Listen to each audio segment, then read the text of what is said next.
Finding life rather dull? Dreaming again of exotic places? Wishing you were somewhere else? We offer you escape.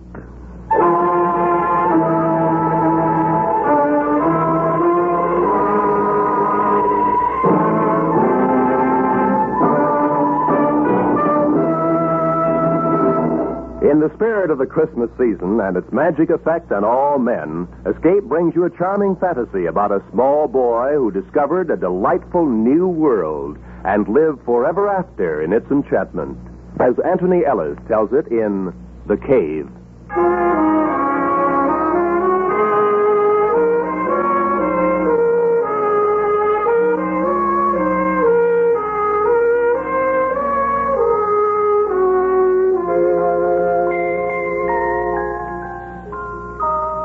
It's on days like this that I remember how it used to be before I found the cave. This day in particular. Of course, it's hard to see everything as it really was. Time has a habit of distorting the memories. Memories. Christmas. Christmas Day. Oh, what a long time ago that was. I was 10.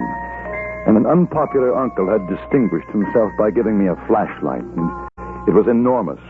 4 batteries and the most incredible gleam to its metal case. I couldn't wait to try it out. And because it was still early afternoon, I could think of only one place that was dark enough for the exciting test. The cave. The big cave whose mouth was near the sand dunes and whose recess was rumored to be miles deep. George Fennell and I had never ventured more than 200 yards or so inside, but on that Christmas afternoon I knew that the cold darkness of the cave would have no fears for George and me. We met near the dunes as arranged to compare notes on our respective Christmas presents.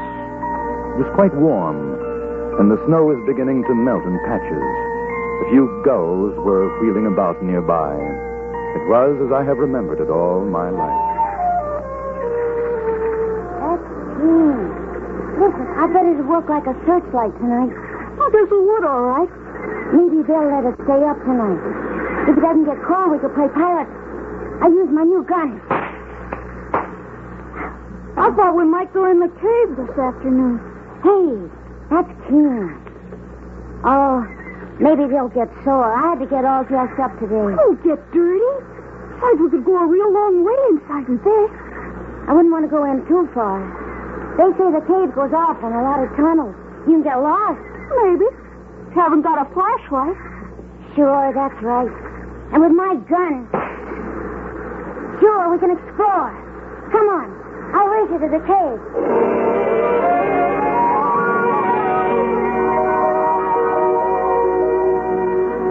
I won the race, and we stood at the entrance of the big cave.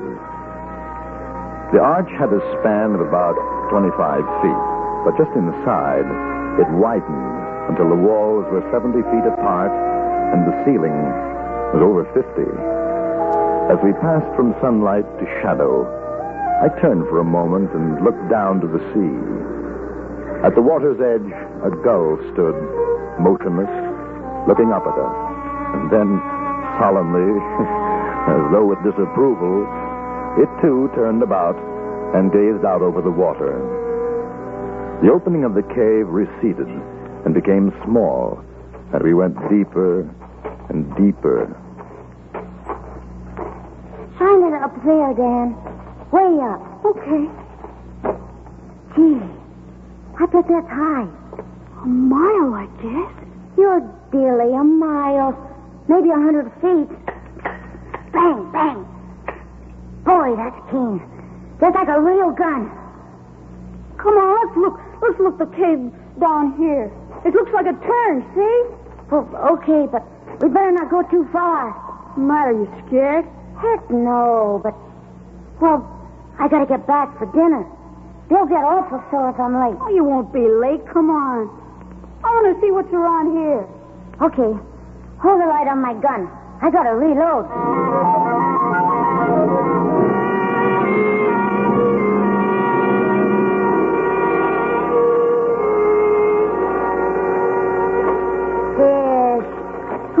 heard of fish in a stream like this?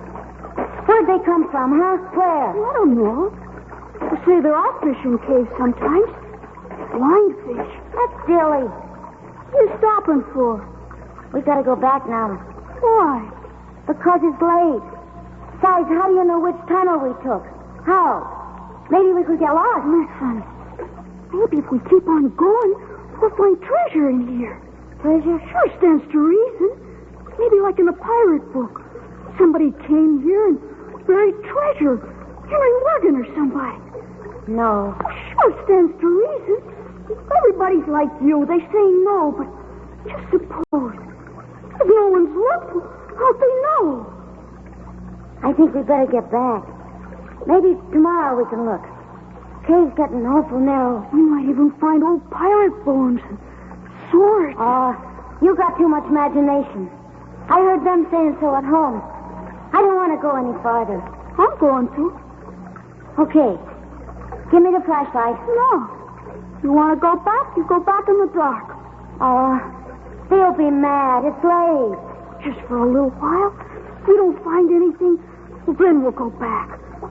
All right. But only a little while. I'm thirsty. You better not drink out of that water. It's probably poison. Why? Hold the light. I'm going to have a drink. There you are. See, I told you. Now you'll probably die. It's poison. It's like the ocean. Hey, look. What? There, coming down the stream, that white thing. Yeah. Looks like a piece of paper. I'm going to get it. Hold on my hand. You'll fall in. Oh, Got it. What is it? I don't know. It looks like a handkerchief. That's silly. It's too small. Who'd use a handkerchief like that? My mother does. Gee, I'd hate to blow my nose on that. You can almost see through it. How'd it get down here? Who cares? Maybe it's a message. Huh? Like from someone in distress. I'm going home. Like a damsel in distress in the pirate book. Hey, we gotta find out. Give me my flashlight. We'll follow the stream.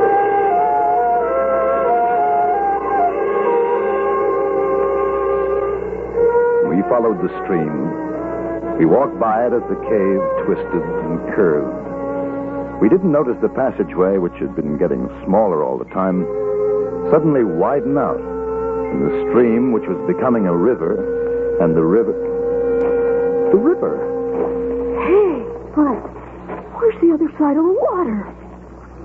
There isn't any. It keeps going. It's like a lake. Or maybe a sea. There's little waves. Dan, Huh? turn the light around. The walls are gone. There's no walls. There's gotta be. It's a cave. There's no top to it either. It's not too high to see, that's all. Let's go home. Let's go home right now. What are you afraid of? I'm not, but I'm hungry and it's Christmas. And, well, I got things to play with. Come on, Dan. Come on, I want to get outside. What'd you do that for? Turn on the light. Turn it on. Don't you notice something? You turn that on. Give it to me. Oh, wait a minute. I want you to see something. I'll turn it You on. give it to me. I'm not going to play with you anymore. You give it. What you've done? It's all your fault. I didn't want to come in here anyway. How are we going to get back? It's dark. No, it isn't. That's what I wanted you to see. Look up there. I don't see anything. You will. Oh. It's like stars. Way, way up. That's what it is. It's stars. We stood there, George and I, 10 years old, and for a moment no longer afraid because of the wonder of the thing. There was light from a sky that I knew I had never seen before. Yet I knew I was still in the big cave because when I spoke, the echo of my voice returned. It's beautiful. I can't find it. The water's too deep. Dan. That's funny. You're always saying that. It's not going to be funny when we can't get home. Listen. Dan!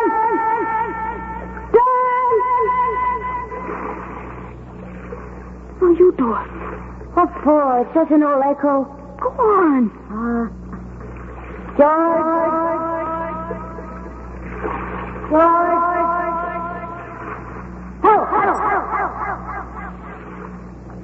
There.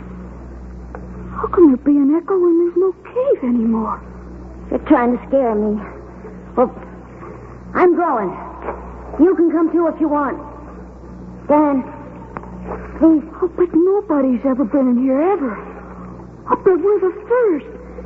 Except for pirates, maybe. I wish we could see more. If my mother hadn't taken away my matches, we could find our way out okay. Golly, it's night. Come on. Please. I'm hungry. Somebody's in here. Somebody else. Sounds like it's over there. No, don't go, Dan. Dan, I'm scared. I don't like this place. Go home if you want to. I can see someone. Look. He's digging in the sand. Don't let's go any closer, Dan. Let go of me. I want to see what he's doing. Oh, look. Some other people. They got swords. Not you, Namby, you scurvy wretch. Look on him, bully. No, don't hit me, Captain. I just wanted to see if the treasure was still there. It's the truth, I did. I'll show you what's there, you pot-bellied toad. No, Captain, no. You're killing me. No, please, no. I wasn't touching the treasure. Don't hit me again. Don't kill me. Kill you? I haven't started to kill you yet, Nemmy. Come on, bullies. Lie on. We'll exercise our appetite for the feast.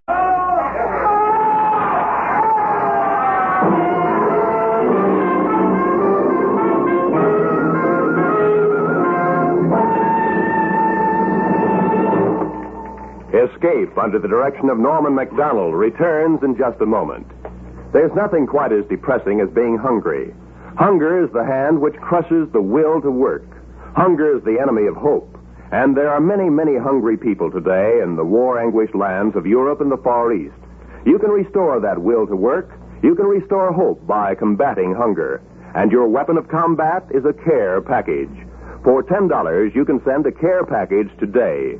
Keep sending them until those people can take care of themselves. And now, back to Escape.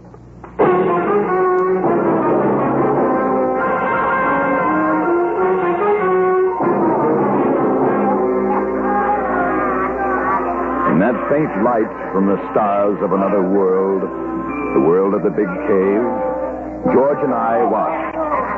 We could only see shadows until someone lit a lantern. And then I knew that I'd been right. Pirates! Pirates! I want to go home. Pirates they were. The most glorious, the gaudiest pirates to sail under the Jolly Roger. The leader was a huge man with a fine, bushy beard and a voice like the trombone in the village band. How shall we cook him, bullies? Broiled or steamed? No, Captain, no! Too tough a morsel for that, Captain. I say, roast him. Aye, Jill. Roast it'll be. Nothing like roast Namby, I always say. We'll cut out his heart first and feed it to the dog.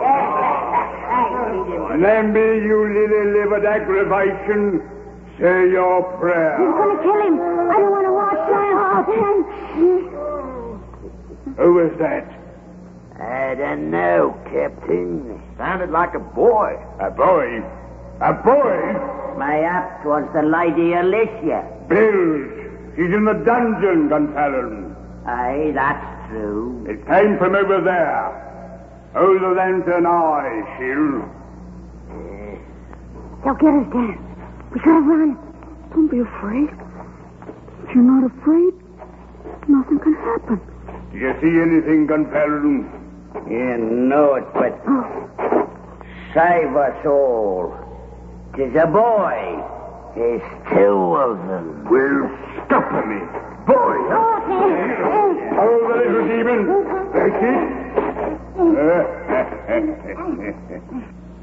Boys. Two small boys. What'll we do with them, Captain? Hang them, I say. Hang them. They're on to the treasure. You. Were it not Christmas, Nemby, I should have turned you inside out. Out of bliss a blethering jaw. Aye, Captain. Aye. Boy, what's your name? Dan Embry, sir. On that one. George. He's my friend, George. George Fennel. His father's a policeman.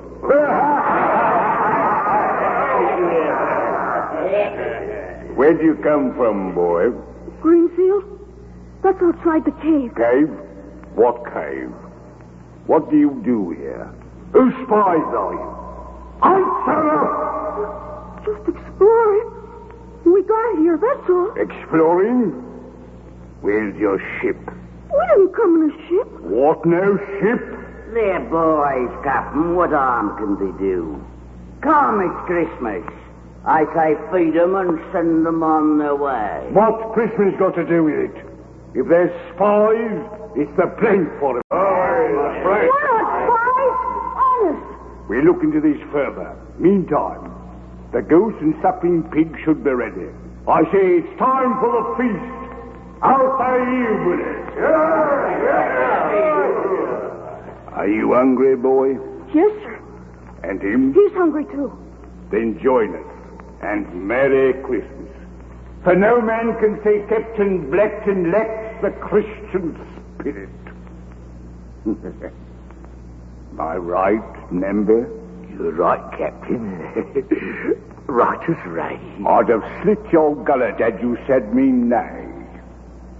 Merry Christmas. And break out the rum barrel.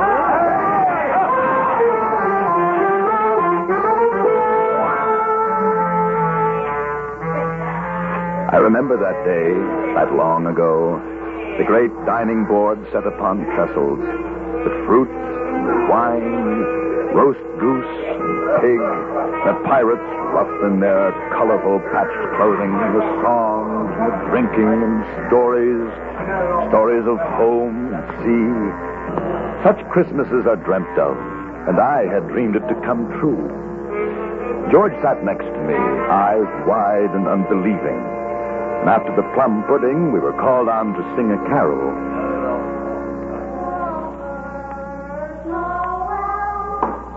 And as we sang, they became quiet, and each sat lost with his own thoughts of sweetness and sadness. The little man Namby, bird-like and asleep. Don Fallon, thin as a twig, a patch over one eye, and the other kindly and wise. Chill and the captain, with tears coursing down their cheeks. These were my pirates, my own.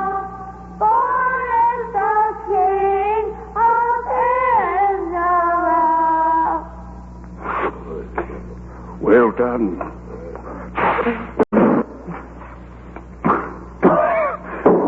Well done, I say. A dollop of rum for the boy. Come on. Captain, this being a happy day with us, let's share with those less fortunate. Less fortunate? Oh, we're all well met. The Lady Lucia. No, she is our prisoner. Until ransom is paid, so she will remain. Oh, what matter if she graces our table for the evening? It has been long since a woman's been with us. Very well. Stand the prisoner here. Bring her from the dungeon.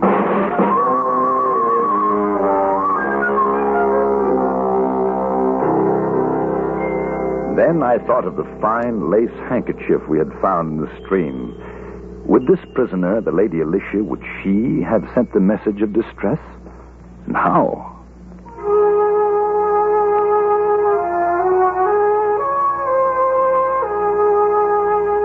brought her in. And to me, she looked as she should have looked. The most beautiful lady in the world, gowned in silks, with a pale but proud face. I fell in love with her, and I was 10. As the night wore on, the pirates grew drowsy, and one after another their heads drooped, and soon all were asleep. Even George, sitting small in his great chair, nodded. I went to the Lady Alicia's side. It was your handkerchief we found in the stream, wasn't it? Yes, I had not dared to hope. But they have you locked in a dungeon. Beyond my window is a running brook. I prayed that when I dropped the kerchief, it would by some happy chance be discovered. I found it all right. You are very brave to have come here. How long have they kept you in prison? 6 months now. We were sailing to the Indies. Our ship was taken, and I alone survived. Now they hold me for ransom. That's terrible. Gosh, I wish I could do something to save you. There is nothing. I know I'm not very big, but maybe I could fight them. There are too many for you. They're all asleep. Come on, we can get away now. Let's go home. Home? Sure, our folks are going to be mad. George, we gotta save her. If you could but escape and deliver a message to my father. Sure, okay. Where does he live? London, Lord Basingstoke. He will reward you well. Sure, but we gotta go now. I don't want to leave you. They'll be angry when they wake up. My hope will rest in you. I shall pray for your safety and return. Gee whiz, Dan. Come on. Go ahead. I'll be right along. Okay, but hurry up. I'll wait by the water. Will you be all right? Yes. Suppose I come back and you're not here. I shall try to leave a message. I'm Dan. I know. When I get older, I'll marry you. You're beautiful. I'll wait for you. You must go before they awake. I don't want to go. You will come back to me. Here. I love you. Hurry up, Dan. Gee whiz, I want to get home. They'll be mad. Mother said not to be late for dinner. We gotta save Lady Alicia. Don't forget. Okay, but hurry up. Dark. Do you know which way to go? I know. I don't want to fall in the stream and get all wet. I got my good clothes on. You won't. I'm sorry I dropped your flashlight in. I'll save up. Get you another. I don't mind. I bet it's awful late. I'm glad it's Christmas. Maybe they won't mind. We followed the tunnels one to the other. The stream flowed with us, urging us on. It was dark, but I knew the way. We felt along the damp walls of the cave, and at every step we moved further away from my world. And suddenly, from a great distance, we saw a tiny circle of light, a dot which grew and grew until it was the size of a gold sovereign. There it is, Dan. It's the entrance. And it's still light out. I won't be late for dinner. And I was afraid. I was afraid because I knew that if I stepped out into that sunlight, I should never be able to find my way back again. Never. Hey, what are you stopping for? Why? George? If we run, we can be home before the sun goes down. For Pete's sake, Dan, what's the matter with you? I'm not coming with you. Oh, gee, what's the... I gotta go back. Go back? What do you want to do that for? I got to. I don't want to leave her. The pirates. I want to go back. Pirates? Who? Lady Alicia. Gee whiz, Dan. Come on, it was only a game. Come on. You've forgotten. I knew you would. I'm not going with you. You better. I'm going to tell your mother. You'll get it. Goodbye, George. Dan? Dan! Come back. Dan, what's the matter with you? Dan? You'll get lost. Dan? Dan! Don't go in there again. We played long enough. Come back. Come back. Dan? Dan? Dan?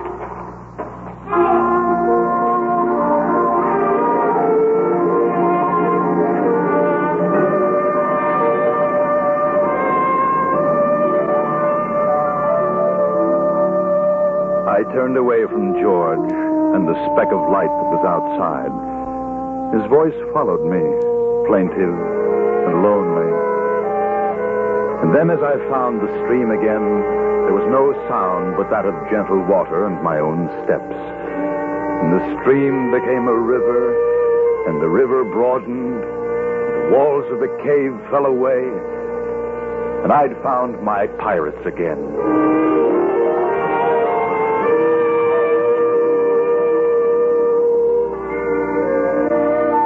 It's on days like this that I remember how it used to be before I found the cave.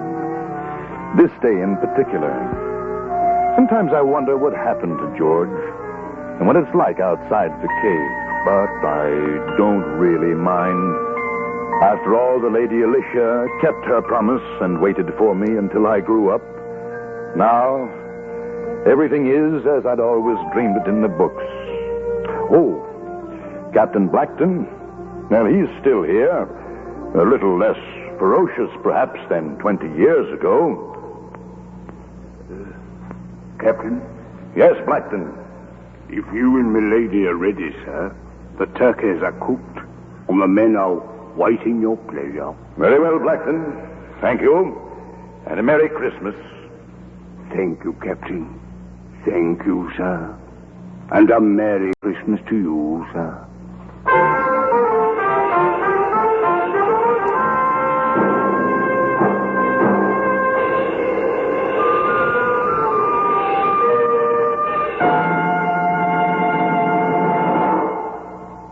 Under the direction of Norman MacDonald, Escape has brought you The Cave by Anthony Ellis. Featured in the cast were John Daner, Georgia Ellis, Peggy Weber, Jay Novello, Charlie Long, Lou Krugman, Wilms Herbert, and Eileen Erskine. The special music for Escape was composed and conducted by Ivan Ditmars.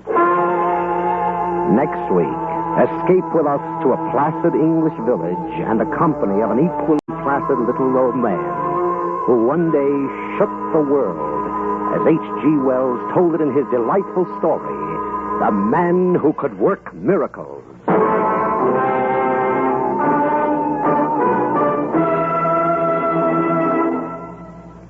Where does the world stand? Where is it heading as 1951 approaches? Next Sunday, CBS will bring you an exciting, timely appraisal of the world situation and some of the answers when 10 top CBS News correspondents are heard in a special broadcast entitled The Challenge of the 50s, Years of Crises.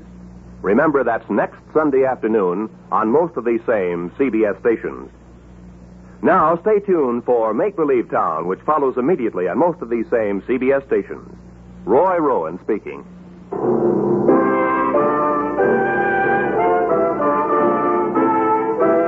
This is CBS, where you spend an hour with Frank Sinatra every Sunday afternoon on the Columbia Broadcasting System.